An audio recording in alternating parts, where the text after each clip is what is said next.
On the heavier side. ಇದು ಮುಂದೆ ನಡೀತಾ ಯು ಎಸ್ ಇನ ಶಕ್ತಿ ಕುಗ್ಗುತ್ತೆ, ಇರಾನಿನ ಶಕ್ತಿ ಮೇಲ್ ಬರುತ್ತೆ. ಸರಿ ಅನಿಲ್ ಸರ್, ಇದೇ ಪ್ರಶ್ನೆಯನ್ನ ಮುಂದುವರಿಸ್ತಾ ಬಂದೆ. ಸಫನ್ ಸರ್ ಜಸ್ಟ್ ಒಂದೇ ನಿಮಿಷ, ಜೋಶಿ ಸರ್ ಕೂಡ ಇದಕ್ಕೇನೋ ಆಡ್ ಮಾಡಬೇಕು ಅಂತಿದ್ರು. ಸರ್ ಇವಾಗ ಉದ್ದೇಶಗಳ ಬಗ್ಗೆ ಪ್ರಶ್ನೆ ನಾನು ಶುರುವಲ್ಲೇ ಕೇಳಿದೆ, ಯುದ್ಧ ಯಾಕೆ ನಡೀತಿದೆ, ಯಾರಿಗೋಸ್ಕರ? ಈಗ ಯು ಎಸ್ ಹಾಗೆ ಇಸ್ರೇಲ್ ಎರಡೂ ಸೇರಿ ಅಟ್ಯಾಕ್ ಮಾಡ್ತಿರೋದ್ರಿಂದ ರೆಜಿಮ್ ಚೇಂಜ್ ಅಂತೂ ದೂರದ ಮಾತು ಅಂತ ಗೊತ್ತಾದ ಮೇಲೂ ಕೂಡ what might be the aim, ಮುಂದಿನ ಗುರಿ ಏನು ಹಾಗಾದ್ರೆ ಅಂತ? ಒಳ್ಳೆಯ ಪ್ರಶ್ನೆ ಕೇಳಿದ್ರಿ. ನಾನು ಸ್ವಲ್ಪ ಬ್ಯಾಕ್ಗ್ರೌಂಡ್ ಹೋಗಿ ಫಾರ್ಗ್ರೌಂಡ್ ಬರ್ತೀನಿ. ಈಗ ಇರಾನ್ನಲ್ಲಿ ಏನು ವಾರ್ ಆಗ್ತಾ ಇದೆ, it is between Israel and America and Iran. I am not here to glorify Trump, not to glorify Netanyahu. And similarly ನನ್ನ ಭಾರತದ ಪ್ರಜೆಯಾಗಿ ನನ್ನ ಬಾಂಧವರಿಗೆಲ್ಲ ಕೇಳ್ತೀನಿ, ನೀವು ಇರಾನ್ನನ್ನು ಯಾಕೆ ಗ್ಲೋರಿಫೈ ಮಾಡ್ತೀರಾ? ನಮ್ಗೆ ಯಾರವರು? Who's he? Is not a politically elected leader, he is a supreme leader by religion. So ನೀವು ನಮ್ಮ ಭಾರತ ಪ್ರಜೆಗಳು ಇಲ್ಲಿ ಬಂದಿರೋರೆಲ್ಲರೂ should be grateful to Indian government that they are safe here. ಈಗ ಇಡೀ ಜಗತ್ತಿನಲ್ಲಿ ಸೇಫೆಸ್ಟ್ ಕಂಟ್ರಿ ಅಂದರೆ ಭಾರತ ದೇಶ. ಯಾಕಂದರೆ ಡೆಮೋಕ್ರಸಿ ಇದೆ, ರೂಲ್ ಆಫ್ ಲಾ ಇದೆ. ಎಷ್ಟೊಂದು ಕರಪ್ಷನ್ ಇರಲಿ, ಏನೇ ಇರಲಿ, ಒಂದು ಸ್ಟೇಟ್ ಗೌರ್ಮೆಂಟ್ ಆಗಲಿ, ಸೆಂಟ್ರಲ್ ಗೌರ್ಮೆಂಟ್ ಆಗಲಿ, ಜುಡಿಷರಿ ಆಗಲಿ, ಬ್ಯೂರೋಕ್ರಸಿ ಆಗಲಿ, ಎಲ್ಲ ಅಲೈವ್ ಇದೆ. ಅದಕ್ಕಾಗಿಯೇ ಎಲ್ಲರೂ ಸೇಫಾಗಿದ್ದಾರೆ. ಆಮೇಲೆ ನಾನು ಪರ್ಸ್ನಲಿ ಇನ್ವಾಲ್ವ್ ಆಗಿದೆ ಇರಾಕ್ ಗಲ್ಫ್ ವಾರ್ನಲ್ಲಿ. ನಾವು ಏರ್ಫೋರ್ಸ್ ಏರೋಪ್ಲೇನ್ ತೊಗೊಂಡೋಗಿ ರೆಫ್ಯೂಜೀಸ್ ನಮ್ಮ ಭಾರತ ದೇಶನ ಕರ್ನಾಟಕದಲ್ಲಿ ಕರ್ಕೊಂಡು ಬಂದ್ವಿ. ಯಾಕೆ ಕರ್ಕೊಂಡು ಬಂದ್ವಿ? ನಮ್ಮ ದೇಶ ಪ್ರಜೆಗಳಂತ. ನಮ್ಮ ದೇಶ ಪ್ರಜೆಗಳು ನಮ್ಮ ದೇಶದ ಪ್ರೀತಿ ಮಾಡೋಕ್ಕೆ ಹೊರತಾಗಿ ಇರಾನನ್ನು, ಇರಾಕನ್ನು, ಇಸ್ರೇಲನ್ನು, ಅಮೇರಿಕಾ ಪ್ರೀತಿ ಮಾಡಬಾರ್ದು. ಆಮೇಲೆ ದೇವ್ರು ಒಬ್ಬ, ನಾಮ ಹಲವು. ಎಲ್ಲರಿಗೂ ದೇವ್ರು ಒಬ್ಬನೇ. ನಮ್ಮ ದೇವರು ಜಾಸ್ತಿ, ನಿಮ್ಮ ದೇವರು ಜಾಸ್ತಿ ಅನ್ನಬಾರ್ದು. ಇದು ತಪ್ಪು. ಇದು ನಾನು ಭಾರತ ಪ್ರಜೆಯಾಗಿ ಹೇಳ್ತೀನಿ. You should be grateful to India that you are safe here. ನೀವು ಇಲ್ಲಿ ಬಂದಿರೋದಕ್ಕೆ ನೀವು ಭಾರತಕ್ಕೆ ಋಣಿಯಾಗಿರಿ. ಅದನ್ನು ಬಿಟ್ಟು ಇರಾನ್ ಬಗ್ಗೆ ಮಾತಾಡಬೇಡಿ ದಯವಿಟ್ಟು. ಇದು ಇರಾನ್ ನಮ್ಮ ದೇಶ ಅಲ್ಲ. ಆಮೇಲೆ ಇರಾನದು ನಿಮಗೆ ಬ್ಯಾಕ್ಗ್ರೌಂಡ್ ಹೇಳ್ತೀನಿ. Iran was known as Persia and it is Indo Aryan tribe ಇತ್ತು ಅಲ್ಲಿ ಮುಂಚೆ 500 BC ನಲ್ಲಿ. And it is a Aryan tribe. Aryans are basically, and there is a debate that which is the oldest religion. Oldest religion is Jews and Hindu ಸಂಸ್ಕೃತಿ, ಅದು ಸನಾತನ ಧರ್ಮ. So forget about it. All the other religions are oriented from, be it Muslim, be it Christianity, it originated from Israel. It's from Jews. And I was in Israel. I have been to, they are the one who killed Jesus Christ. That is a different story. But the original oldest religion, ethnicity is Jews. And all things have come out of that. Why? Because of this desert conditions and all, there is an infighting between tribes, and that's all it happened. Now, going by the history of that, the Iran is nothing but Persia. And it is, if you read the history, it is Iran. The Greeks, Aryan ko, they said Iran. It is Aryan basically. And it was Persia. Persia was ruled by Porus. And Porus is the one who defeated the Alexander the Great. So this being the state, it became Islamic country later on. What is the history of that? So first of all, we should remember that we are Indians. And we should respect Indian culture, Indian law, Indian thing, and do not glorify anybody else. That's my first point. No, nobody is doing that. No, you don't reply to me. ಅವ್ರ opinion ಅವ್ರು ಹೇಳಿದ್ರು ಅಷ್ಟೇನೆ. ಇಲ್ಲ, ನೀವು ಚಮ್ಮಿ sir ಯಾಕೆ ಹೇಳ್ತಿದ್ದಾರೆ ಅಂದ್ರೆ ಅನೇಕರು ಈಗಲೂ ಕೂಡ ಕೊಮೇನಿ ಅವರ ಫೋಟೋ ಅಲ್ಲಪ್ಪ ನೀವು ಮಾತಾಡೋಣ. one after the other will follow. We'll stick to the rule, sir. But our objection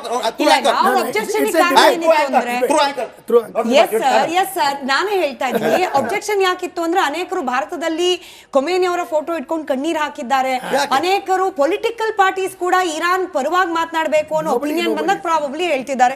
Joshi sir, ನನ್ನ ಪ್ರಶ್ನೆ ಆಗಿತ್ತು ಇಸ್ರೇಲ್ ಬಂದೆ. ಸಫನ್ ಸರ್ ಒಂದು ನಿಮಿಷ ವಾಪಸ್ ಬಂದೆ. ಸಫನ್ ಸರ್, ನನ್ನ ಉದ್ದೇಶ ಇವಾಗ ಇಸ್ರೇಲ್ ಹಾಗೆ ಅಮೆರಿಕಾದ ಗುರಿ ಏನು ಅಂತ ಹೇಳಿ, ಯುದ್ಧದಿಂದ ಏನ್ ಸಾಲ?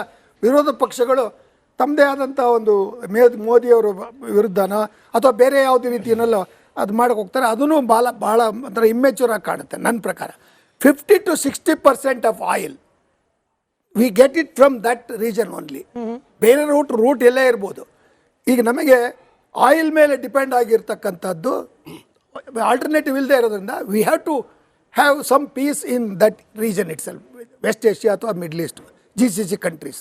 ಸೊ ಅಲ್ಲಿ ಆಗಿರ್ತಕ್ಕಂಥ ಸನ್ನಿವೇಶದಲ್ಲಿ ಭಾರತದ ಒಂದು ನಿಲುವು ಏನಿದೆ ಅಂತಂದರೆ, ಇವತ್ತು ಅವರು ಸ್ಟ್ರಾಟಜಿಕ್ ಅಟಾನಮಿ ಅಂತ ಹೇಳ್ತಾರೆ. ಅತ್ಯಂತ ಜಾಣತನದ ಒಂದು ಸ್ವಾಯತ್ತತೆಯನ್ನು ಇಟ್ಕೊಂಡು ಎಲ್ಲರ ಬಗ್ಗೆ ಒಂದು ನಿಮಿಷ, nobody is enemy of India.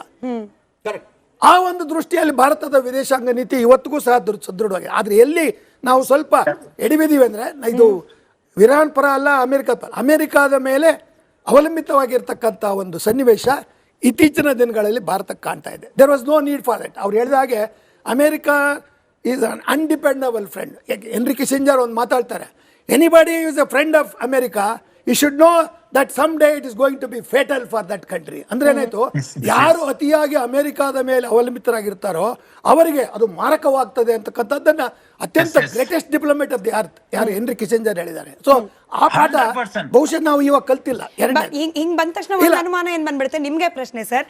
ಅಂದ್ರೆ ಇತ್ತೀಚೆಗೆ ಅಮೆರಿಕದ ಮೇಲಿನ ಡಿಪೆಂಡೆನ್ಸಿ ಜಾಸ್ತಿ ಆಗ್ತಿದೆ ಅಂದ್ರೆ ಇತ್ತೀಚೆಗೆ ಅಂದ್ರೆ ಸ್ಪೆಸಿಫಿಕಲಿ ಏನು ಮೋದಿ ರೆಜಿಮ್ ಶುರು ಆದ್ಮೇಲ ಅಥವಾ ಯಾವಾಗ? ಹಂಗಂದ ಮಾತ್ರಕ್ಕೆ ಹಿಂದೆ ಅಮೆರಿಕದ ಮೇಲೆ ಡಿಪೆಂಡೆನ್ಸಿ ಇರ್ಲಿಲ್ವಾ ಭಾರತದ್ದು? ಇಲ್ಲ, ಒಂದು ರೀತಿಯಲ್ಲಿ ಮೋದಿ ರೆಜಿಮ್ನಲ್ಲಿ ಸ್ವಲ್ಪ ಇದು ಆಪ್ಟಿಕ್ಸ್ ಅಂದ್ರೆ ಒಂದು ರೀತಿಯ ನೆರೆಟಿವ್ ಅಥವಾ ಇಂಪ್ರೆಷನ್ ಹಾಗೆ ಬಂದಿದೆ. ಕಾರಣ ಏನು, ಮೋದಿ ಅವರು ಏನು ಹೇಳಿದ್ರು ಚುನಾವಣಾ ಸಂದರ್ಭದಲ್ಲಿ, ಟ್ರಂಪ್ ಸೋತ್ರಲ್ಲ, ಆ ಚುನಾವಣೆಗೆ ಹೋದಾಗ ಅಬ್ ಕಿ ಬಾರ್ ಮೋದಿ ಸರ್ಕಾರ ಅಂತ ಹೇಳಿದ್ರು. ಅಂದ್ರೆ ಏನಾಯ್ತು, we wanted to perhaps cultivate America much more, thinking that America will be our permanent friend. The no permanent friend, no permanent enemy. ಭಾರತಕ್ಕಿರ್ತಕ್ಕಂಥದ್ದು ನಮ್ಮ ಈ ಗಲ್ಫ್ ರಾಷ್ಟ್ರಗಳಲ್ಲಿರ್ತಕ್ಕಂಥ ಸ್ನೇಹ ವಿಶ್ವಾಸ ಇದೆಯಲ್ಲ, ಅದನ್ನ ಉಳಿಸ್ಕೊಂಡು ಹೋಗ್ಬೇಕು. ಕಾರಣ ಅಲ್ಲಿರ್ತಕ್ಕಂಥ ಮೆಜಾರಿಟಿ ರಾಷ್ಟ್ರಗಳು ಸುನ್ನಿ, ಮತ್ತೆ ಇರಾನ್ ಶಿಯಾ ರಾಷ್ಟ್ರ. ಇವೆರಡರ ಜೊತೆಗೆ ಇರಾನ್ ಅವ್ರು ಹೇಳಿದ್ರಲ್ಲ, ಆ ಮಾತು ಒಪ್ತೀನಿ, ಯಾಕೆಂದ್ರೆ ಎವಿಡೆನ್ಸ್ ಇದೆ. ಇರಾನ್ ಈಸ್ ಈಗ ಹೊರ್ಮೋಜ್ ಇದರಲ್ಲಿ ಸಂಧಿಯಲ್ಲಿ ನಮ್ಮ ಭಾರತದ ಹಡಗುಗಳಿಗೆ ಅವಕಾಶ ಕೊಟ್ಟಿದ್ದಾರೆ. ಈಗಾಗಲೇ 2 ಬಂದಿದೆ ಭಾರತಕ್ಕೆ, ಇನ್ನು 24 ಇದೆ, ಇನ್ನು 24 ಇನ್ನು 17 ಬರುತ್ತೆ. ಅಂದ್ರೆ ಏನಾಯ್ತು, they are not against, they are only against America, Israel ಮತ್ತು ಇಸ್ರೇಲ್ ಅಮೆರಿಕಾದ ಯುದ್ಧದ ಪರವಾಗಿರ್ತಕ್ಕಂಥ ರಾಷ್ಟ್ರಗಳು. ಆ ದೃಷ್ಟಿಯಿಂದ ಈ ಇಸ್ರೇಲ್ ಅನ್ನು ಟೀಕೆ ಮಾಡೋದಾಗ್ಲಿ, ಅಮೆರಿಕಾನ ಟೀಕೆ ಮಾಡೋದು, ನೀವು ಟೀಕೆ ಮಾಡ್ತಕ್ಕಂಥದ್ದು ನಮ್ಮ ನೈತಿಕ ಹೊಣೆ. ಅದು ಮಾರಲಿ ವಿ ಆರ್ ಸುಪೀರಿಯರ್. ಅದನ್ನ ಬಿಸಿನೆಸ್ ರೀತಿನಲ್ಲಿ ನೀವು ನೋಡಿದ್ರೆ ಇದು ಪರ ವಿರೋಧ ಅಂತ ಕಾಣುತ್ತೆ. ಬಟ್ ಆಮೇಲೆ ಅಮೆರಿಕಾನ ಟೀಕೆ ಮಾಡೋದು ಅಮೆರಿಕ ವಿರೋಧಿ ಅಲ್ಲ. ಅಮೆರಿಕಾದ ಜನ ನಮ್ಮ ಪರವಾಗಿದ್ದಾರೆ. ಅಮೆರಿಕಾದಲ್ಲಿ ಇರ್ತಕ್ಕಂಥ ಜನ 80% ಭಾರತದ ನಿಲುವನ್ನು ಮೆಚ್ತಾ ಇದ್ದಾರೆ. ಬಟ್ ನಮ್ದು ಏನಾಗಿದೆ ಅಂದ್ರೆ, ಈ 2 ದಿವಸ ಯುದ್ಧ ಆಗಕ್ ಮುಂಚೆ ಏನು ಮೋದಿ ಅವರಲ್ಲಿ ಹೋದ್ರಲ್ಲ, ಕಾಕತಾಳೀಯ. ಅದರಿಂದ ಮೋದಿ ಅವರು ಇಸ್ರೇಲ್ ಪರ ಇದ್ದಾರೆ ಅಂತಕ್ಕಂಥ ಭಾವನೆ ಇದೆ. ಅದನ್ನ ಬಹುಶಃ ಯಾವುದೇ ಒಂದು ಎವಿಡೆನ್ಸ್ ಅಲ್ಲೂ ನಾವು ಹೇಳಕ್ಕಾಗಲ್ಲ. ಕಾರಣ ಏನು, ಇದು ಜಗತ್ತಿಗೆ ಮಾರಕವಾಗಿರ್ತಕ್ಕಂಥ ಯುದ್ಧ. ಆಯಿಲ್ ಅಂತಕ್ಕಂಥ ಕ್ರೈಸಿಸ್ ಎಲ್ಲಾ ದೇಶಗಳು ಹರಡಿದೆ, ನಮಗೂ ಜಾಸ್ತಿ. ಈ ಆಯಿಲ್ ಕ್ರೈಸಿಸ್ ಬಗ್ಗೆನೇ ಹಾಗೆ ಮುಂದಿನ ದಿನಗಳಲ್ಲಿ ಯುದ್ಧ ಹೀಗೆ ಮುಂದುವರೆದ್ರೆ, ಸದ್ಯಕ್ಕೆ ನಾವು LPGಗೋಸ್ಕರ ಬೀದಿಗೆ ಬಂದಿದ್ದೀವಿ, ನಾಳೆ ಯುದ್ಧ ಮುಂದುವರೆದ್ರೆ ಇನ್ ಯಾವ ರೀತಿ ಪರಿಸ್ಥಿತಿ ಆಗುತ್ತೆ, ಯಾವೆಲ್ಲ ಕ್ಷೇತ್ರಗಳಿಗೆ ಪರಿಣಾಮ ಬೀರುತ್ತೆ, ಈ ಪರಿಣಾಮ ಬೀರಬಾರ್ದು ಅಂದ್ರೆ ಭಾರತದ ನಿಲುವೇನಾಗಿರ್ಬೇಕು, ಹಾಗೆ ಜಾಗತಿಕ ಮಟ್ಟದಲ್ಲಿ ಏನೆಲ್ಲ ಬದಲಾವಣೆಗಳಾಗಬೇಕಾಗುತ್ತೆ, ಇದ್ರ ಬಗ್ಗೆ ಕೂಡ ಸುದೀರ್ಘವಾಗಿ ಮಾತುಕತೆಯನ್ನ ಮಾಡಬೇಕು.